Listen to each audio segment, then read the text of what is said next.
The Reconstruction experience in Texas was one of the worst, far worse than it was in some other parts of the South. The administration of the Republican governor of the state, former Union General E.J. Davis, was perceived as thoroughly corrupt. Apparently, large sums of money were stolen from the public treasury, and the Republican-controlled state legislature imposed huge tax increases to finance the growing state debt. This Reconstruction government, imposed on Texans by the Constitution of 1869, was not one of their own making.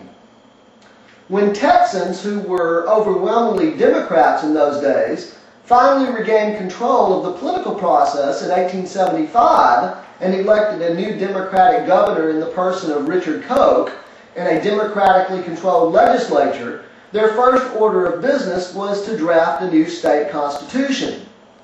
The provisions of the new Constitution were a direct response to the humiliating circumstances of Reconstruction. The framers of the 1876 Constitution went to extraordinary lengths to ensure that future governments could not assume the authority that the Davis regime had.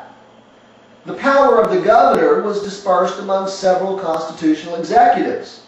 The sessional time of the legislature was restricted to only 140 days every 2 years.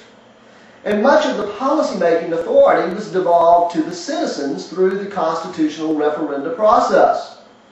The framers wanted to ensure that the state government would not exercise any authority that was not specifically given to it by the voters of the state through constitutional amendment.